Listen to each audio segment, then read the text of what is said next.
Hello दोस्तों, आज के इस वीडियो में हम बात करने वाले हैं Motilal Oswal Nasdaq 100 fund of fund mutual fund के बारे में। अब जिसे नहीं पता कि fund of fund mutual fund किसे कहते हैं, तो ये जो मोतीलाल ओसवाल का म्यूचुअल फंड है वो किसी और कंट्री के म्यूचुअल फंड में निवेश करेगा।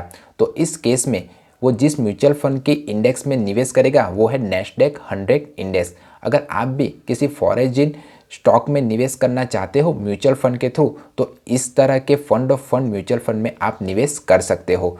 ये जो म्यूचुअल फंड है वो उन लोगों को शूट करेगा जो अपने पोर्टफोलियो में डाइवर्सिफिकेशन ऐड करना चाहते हो। अगर आप इस तरह के फॉरेन म्यूचुअल फंड में अपनी इन्वेस्टमेंट को स्टार्ट करते हो तो लॉन्ग टर्म के लिए करेगा, क्योंकि ये जो म्यूचुअल फंड है वो हाई रिस्की म्यूचुअल फंड माने जाते हैं।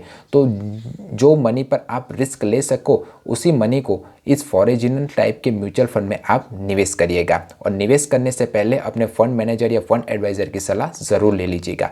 अब हम इस म्यूचुअल फंड के पास्ट रिटर्न्स के बारे में जानें तो इस म्यूचुअल फंड ने 1 साल में 4.74%, 2 साल में 22.39%, 3 साल में 26.83% और ऑल ओवर 27.31% का रिटर्न्स अपने इन्वेस्टरों को दिया हुआ है।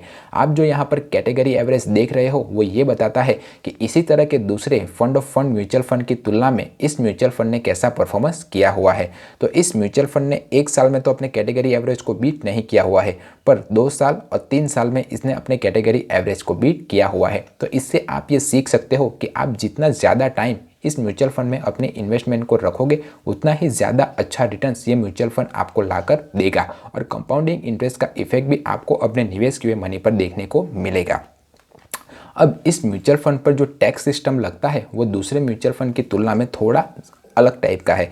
अगर 3 साल के बाद आप अपने म्यूचुअल फंड की NAV को यूनिट्स को बेचते हो तो आपको 20% का after providing benefit of inflation indexation adjustment के बाद आपको देना पड़ेगा। और अगर 3 साल के अंदर ही आपने अपने निवेश किए पैसे को अगर निकाल लिया तो आप जिस टैक्स स्लैब में आते होंगे उस टैक्स स्लैब के हिसाब से आपको टैक्स देना पड़ेगा।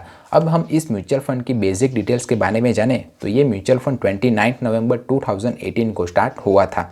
ये एक very high risky mutual fund है और ओपन एंडेड म्यूचुअल फंड है, यानी कि इन्वेस्टर जब चाहे तब इसमें इन्वेस्ट कर सकता है और जब चाहे तब इस म्यूचुअल फंड से बाहर भी निकल सकता है। इसका एक्सपांस रेशियो 0.50% है, जो मेरे हिसाब से एक एवरेज एक्सपांस रेशियो माना जाएगा। अब जिसे नहीं पता कि एक्सपांस रेशियो किसे कहते हैं, तो जो एसेट मैनेजमेंट कंपनियां होती है वो हमारे ही पैसे को मैनेज करने के लिए हम ही से कुछ फीस चार्ज करती है और उसी फीस को वो एक्सपांस रेशियो के तौर पर हमें बताती है। तो जितना ज़्यादा एक्सपांस रेशियो होगा उतना ही कम इन्वेस्टरों को प्रॉफिट होगा। अगर आप इस म्यूचुअल फंड में अपनी इन्वेस्टमेंट को स्टार्ट करना चाहते हो तो मिनिमम SIP 500 से स्टार्ट कर सकते हो।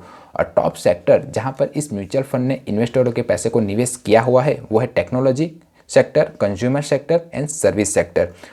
अब किसी भी म्यूचुअल फंड में निवेश करने से पहले आप इन बातों का ध्यान ज़रूर रखें।